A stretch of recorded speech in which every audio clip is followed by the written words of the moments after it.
Problemado sa pag-ibig, pamilya, o nahihirapang hanapin ang sarili? Huwag mag-atubili dahil may nakikinig sa'yo. Love Me, Kathy G. Dear Kathy, magandang araw sa'yo at sa iyong mga tagapanood. Ako po si Liza, 43 years old sa kasalukuyan. Ang istoryang ibabahagi ko sa inyo ay nangyari 10 taon na ang nakararaan. Taong 2010, noong ikasal kami ni John. Bago iyon, Kathy, 3 taon muna kaming magkasintahan. Napakabait ni John. Mula sa aking pagkabata, ay siya lang ang lalaking minahal ko. Kaya hindi ko rin inakala kung paano kong nagawa sa kanya ang kasalanang nagawa ko. Nakapasok si John sa Armed Forces of the Philippines. At napakasaya namin noon. Bagong kasal kami, Kathy. Nung nalaman namin yon, at naging blessing talaga sa amin ang pagkakaroon niya agad ng trabaho.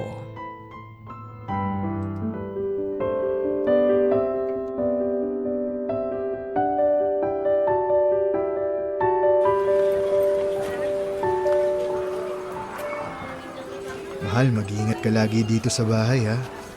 Kapag may libreng oras mula sa training, uuwi ako. Mahal, wag mo na akong alalahanin. Malapit lang naman ang bahay nila mama. Anytime, pag naboard ako dito, edi pwede naman ako pumunta doon para may makausap ako. Mamimiss kita, mahal. Sorry ha kung kailangan ko agad umalis kahit kakasal lang natin. Naiintindihan naman kita, mahal eh. Para naman to sa future natin. Yung sakripisyo mo. Basta palakasin mo lang lagi yung katawan mo ha. Kung may mangyari man sa'yo, pakiusap naman mo, tawagan mo ako agad ha. Huwag kang mag-alala sa akin, mahal. Lahat kakayanin ko, basta para sa'yo.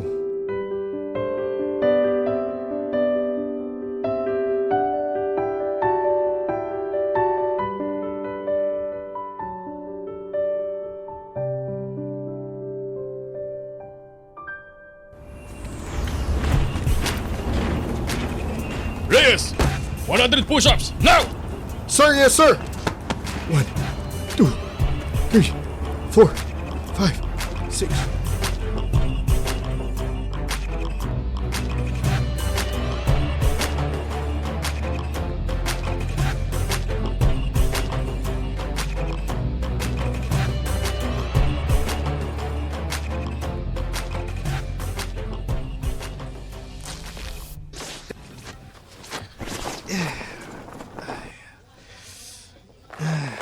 Sir, parang trip ka ni Sir pahirapan ah. Okay ka lang ba? Oo nga sir eh. Napapansin ko nga, ilang linggo na akong ginaganyan ni sir kahit wala naman akong ginagawang mali. Parang natataon lagi sa'yo ang init ng ulo ah. Hayaan mo na sir, parte talaga to ng training natin eh. Hindi lang physical na katawan ang dapat nating palakasin, pati yung emosyon natin. Di tayo dapat balat sibuyas. Dapat matatag ang kalooban natin. Sa bagay, tama ka sir. Sa mga sasagupain natin in the future, kailangan talaga natin maging matatag, pisikal at emosyonal. Tama sir. Salamat ha sa pag-alala mo sa akin. Wala yun sir. Tayo-tayo rin naman ang magtutulungan dito eh.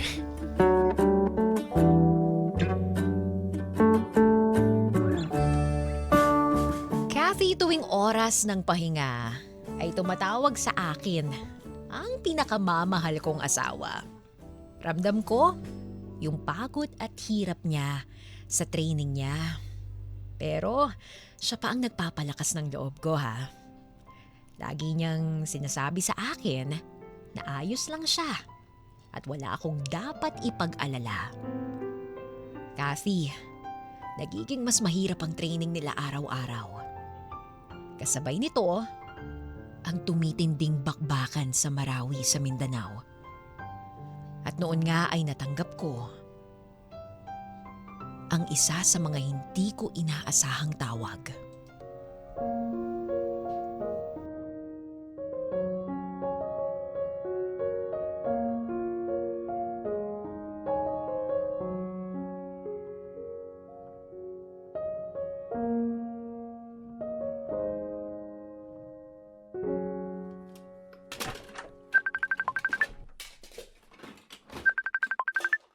Mahal, Mahal, napaaga yata yung tawag mo.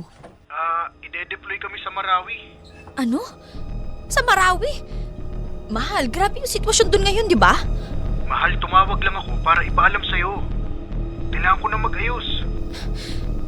Mahal, ingatan mo yung sarili mo. Ipangako mo sa akin na uuwian mo ko. Bubuo tayo ng pamilya, mahal. Ipangako mo yan. Oo, mahal. Pangako.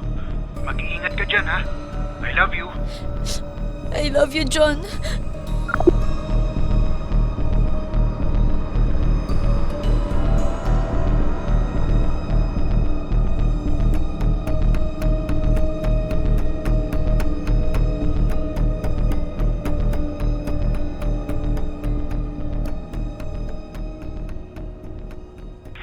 Mula sa itaas, bumibira din ang militar. Sa isa pang bahagi ng Marawi, isang malaking itim na usok ang makikita. Liza, huwag ka na umiyak.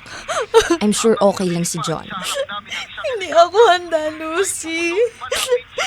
Hindi ko inakala na isasama agad nila si John. Tapos sa Marawi pa talaga. Mark, pakikuha naman ng isang basong tubig tong si Liza. Okay. Tumawag na ba sa'yo ulit si John? Hindi pa nga eh. Araw-araw ko nag-aalala. Tumatawag ako sa opisina. Sabi nila okay lang naman daw si John.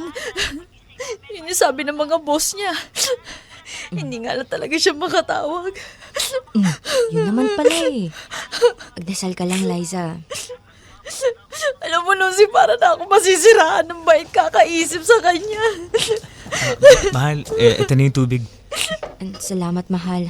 O ito, tubig, uminom ka muna. Kailangan mo lang ng makakausap araw-araw, Liza. Nagkataon namang tapos na yung leave ko. Di bale, andyan naman si Mark. Mark, mahal. Bakit, Lucy? Pwede bang tignan-tignan mo naman to si Liza kapag nasa trabaho ako? Lucy, wag na. Ano ka ba? Nakakahiya naman sa asawa mo. Ano ka ba, Liza? Kailangan mo nang makakausap araw-araw. Matutulungan ka nito ni Mark, I'm sure. Ayos lang ba sa'yo yun, mahal? Oo naman. Wala namang problema sa akin yung mahal. Thank you, mahal. Oh, ayan na, Liza. Mababawasan na yung pag-aalala ko sa'yo kapag nasa trabaho ako. Lucy, Mark, salamat sa inyo mag-asawa.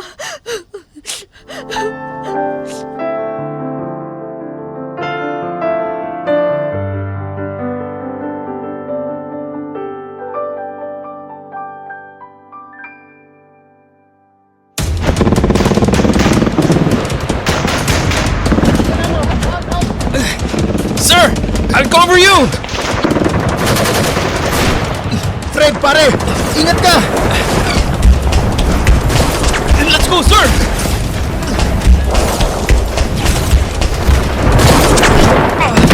Fred! Fred! Sir! Tama ka! Sir, ayos lang ako. Magtago ka. Baka tamaan ka. Sir!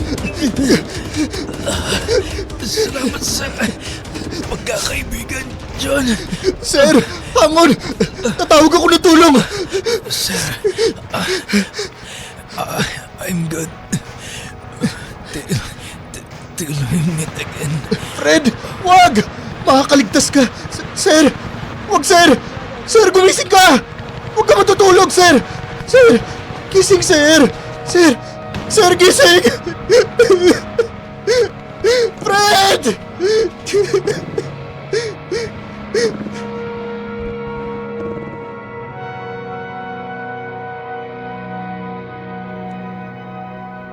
Kathy, wala akong kaalam-alam sa mga pinagdadaanan ng asawa ko habang nasa Marawi siya.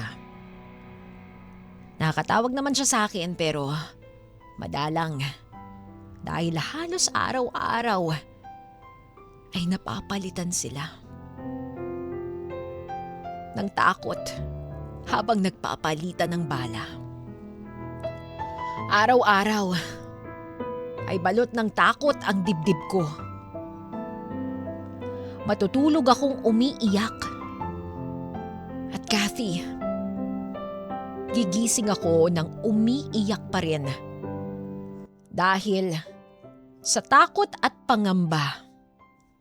Kathy, para akong mababaliw. Parang napakaaga para pagdaanan ng relasyon namin ang ganitong pagsubok. At sa tindi ng bigat ng emosyon ko, Kathy, ay nakagawa ako ng isang matinding kasalanan. Kathy, hindi ko alam kung paanong nagsimula at nangyari ang lahat. At kung bakit ko nagawa ang kasalanan na labis kong pinagsisisihan. At ang mas masama nito, Kathy, ay sa asawa pa ng kaibigan kong si Lucy, na ang gusto lamang ay ang matulungan akong malagpasan ang lungkot at takot na aking pinagdadaanan.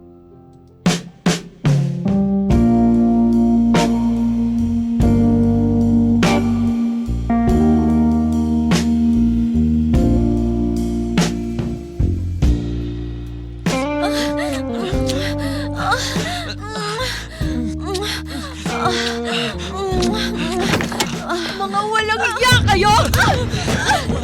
Lucy! Tama na! Lucy! Lucy, magpapaliwanag kami! Mukha niyong dalawa. Lalo ka na, Liza! Nagsisisi akong nag-alala pa ako sa'yo. At itinuring kitang kaibigan! Paano mo nagawang ahasin ang asawa ko?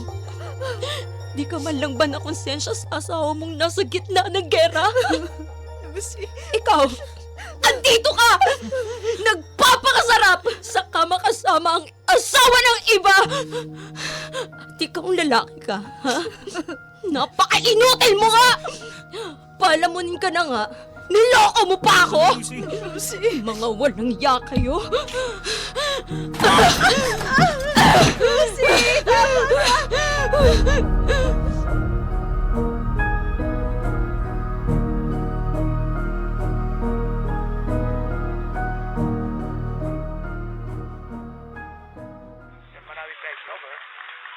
We will run after the Abu Diyos Sayyaf. ko, salamat po. Makakauwi ng asawa ko. So our timeline is to finish all this. Mahal? Makakauwi na ako. Mahal, salamat sa Diyos. Ligtas ka makakauwi. Hintayin mo ako, mahal. Mahal, nandito lang ako.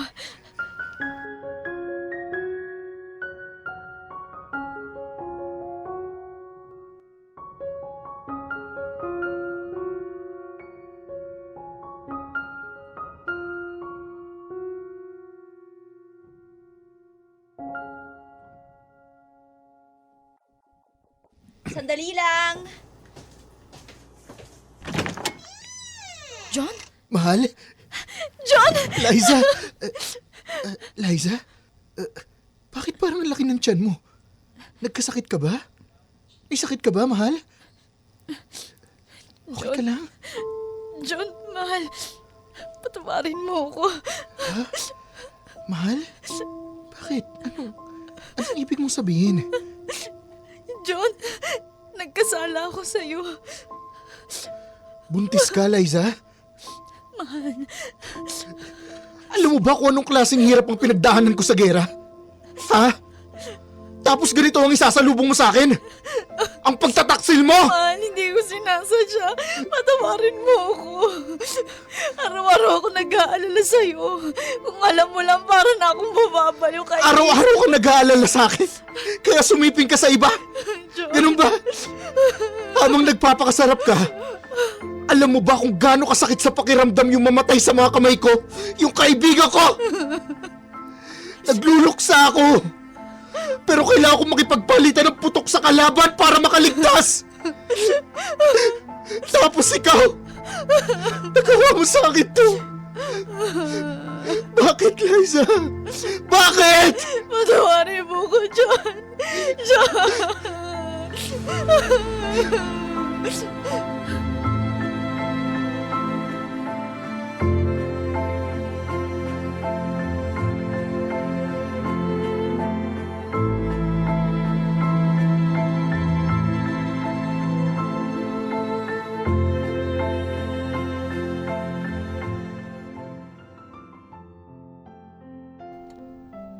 Kathy, naging napakabigat na muli ng aming pagtatagpo kaming mag-asawa. Nagbunga nga ang pagtataksil namin ni Mark. Si Mark at Lucy ay lumipad pa Amerika upang ayusin ang relasyon nila.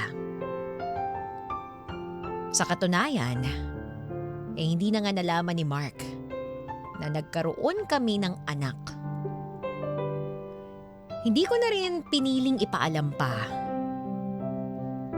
Batid kong kundi man ako matanggap ng asawa kong si John, ay kailangan kong solohin at kayaning mag-isa ang pagpapalaki sa aking magiging anak.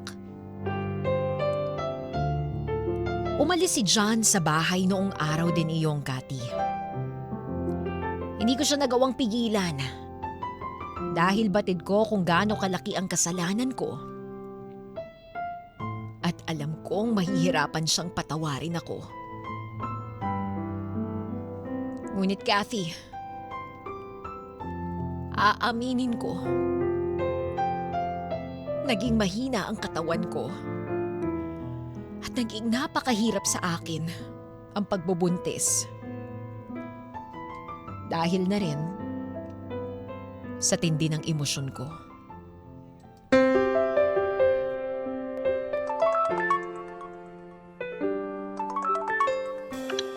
Hello? Hello, Mr. John Reyes. Yes, speaking. Your wife's rushing San Lorenzo Hospital, sir.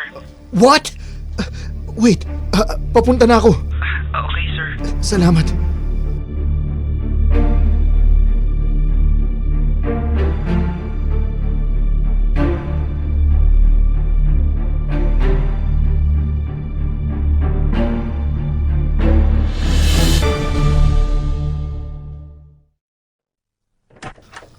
Mr. Reyes, your wife need not only physical and emotional support right now. She's been into so much stress. Naapektuhan ang development ng pinagbubuntis niya. Not just the baby, but her as well. Hindi ko alam kung bakit kailangan niyang gawin ang nagawa niya, but I hope you can be there for her more, okay? Sige, maiwan na muna kita. Salamat po, Dok.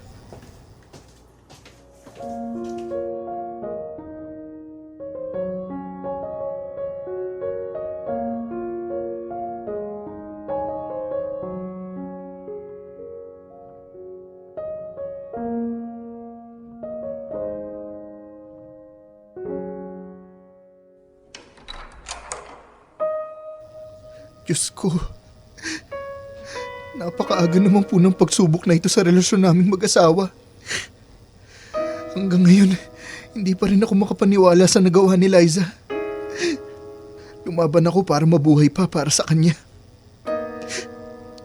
Hindi ko maintindihan kung bakit pag-uwi ko wala na pala akong bubuwing pamilya. Ano bang purpose nito, Lord? Bakit? Hindi ko maintindihan. Mahal na mahal ko si Liza pero hindi ko alam paano siya patatawarin. John, mahal. Liza, anong ginagawa mo dito? Bakit pumangon ka sa kama? Mahal, patawarin mo ako. Araw-araw kong pinagsisisihan ang nagawa ko sa iyong kasalanan. Liza, halika na. Bumalik na tayo sa kwarto mo. Liza, halika. Huh? Liza? Mr. Reyes, yung misis niyo po. Ha? 1, 2, 3. Liza? Nurse, ano nangyayari? Sir, bigla siyang naging unstable. Nurse! Yes, Doc. Excuse me, sir. Sa labas muna kayo.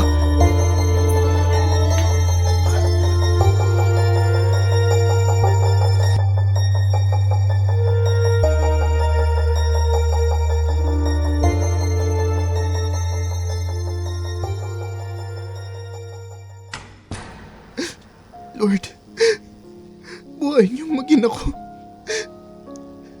Aalagaan ko sila bilang pasasalamat sa inyo.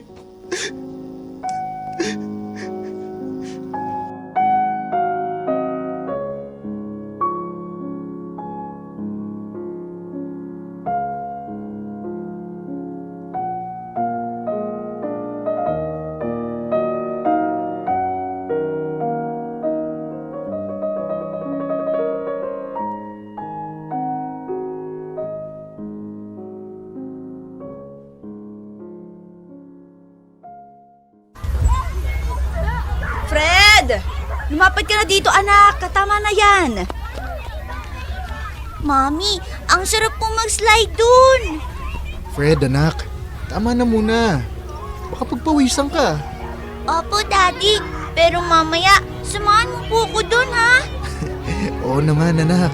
I love you po, Daddy. I love you too, anak.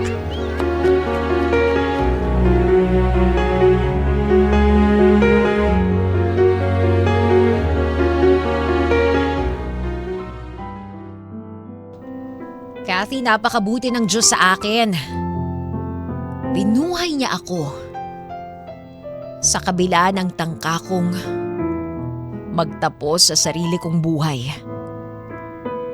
Pagdilat ng mata ko mula sa pagkaka-revive sa akin, ay ang asawa kong si John ang nasa harapan ko. Hawak niya ang muka at kamay ko. At simula noon, Kathy, hindi na ako tumigil sa pagmamahal ko sa kanya. Hinding-hindi ko na rin uulitin ang pagkakamaling nagawa ko noon.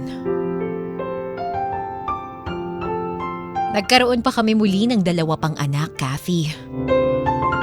Kahit ganon, ay hindi nagbago ang pagmamahal ng asawa kong si John sa anak naming si Fred. Ipinangalan siya ni John sa kaibigan niyang bayani at minahal na parang kanya at patuloy na inalagaan bilang pagtupad sa pangako niya sa Diyos. Hanggang dito na lamang ang kwento ko at maraming salamat sa pagbabasa ng liham ko, Kathy. Lubos na gumagalang, Liza. Love Me, Kathy G.